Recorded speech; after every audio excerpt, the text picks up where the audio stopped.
Δήμαρχε, θέλω να απευθυνθώ κυρία Πρόεδρε, στο Δήμαρχο. Δήμαρχε, δεν υπάρχουν παιδιά δικά μας και δικά σας και δεν περιμένω. Πραγματικά δεν μπορώ να δεχτώ αυτό που λέτε εσείς τώρα. Και εσείς που το λέτε. Ότι επειδή δεν είναι δικά μας παιδιά, είναι παιδιά, το έχετε πει και στις συνεντεύξεις κλπ. Λοιπόν, κοίταξε, Δήμαρχε, έχεις πάει στο πρώτο και δεύτερο ΕΠΑΛ.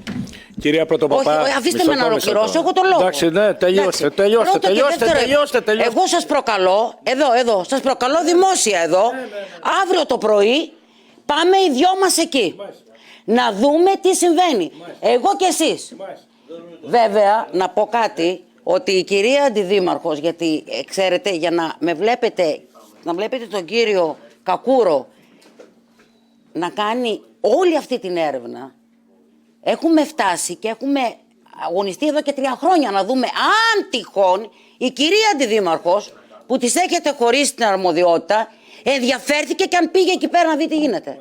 Λοιπόν, Δήμαρχε, εγώ αύριο σε προκαλώ να πάμε να δούμε.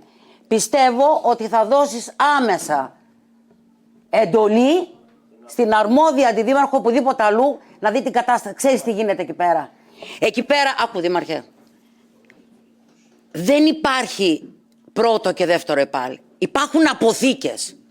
Και είναι ντροπή για το Δήμο Λουτρακίου Περαχώρας Αγίων Θοδόρων να υπάρχουν αυτά τα σχολεία. Ξέρετε τι είπε καθηγητής που δουλεύει εκεί σε συνέντευξη? Ξέρετε τι λένε τα παιδιά? Γιατί λέει, τι σχολείο είμαστε, στο τεχνικό λύκειο είμαστε, μας δίνει κανένα σημασία? Αφού το σχολείο είναι διαλυμένο, λέει. Δεύτερης κατηγορίας είμαστε. Έχουν φτάσει τα παιδιά σε αυτό το στάδιο.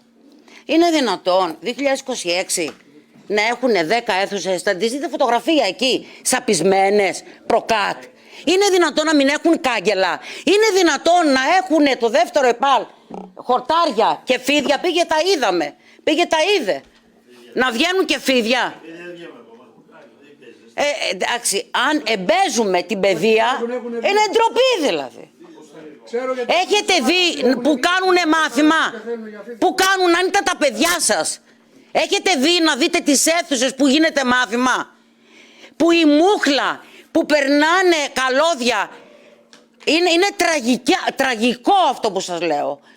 Να δείτε τις φωτογραφίες μόνο και να πάτε να δείτε από κοντά σε ποια κατάσταση βρίσκεται το πρώτο και δεύτερο ΕΠΑΛ.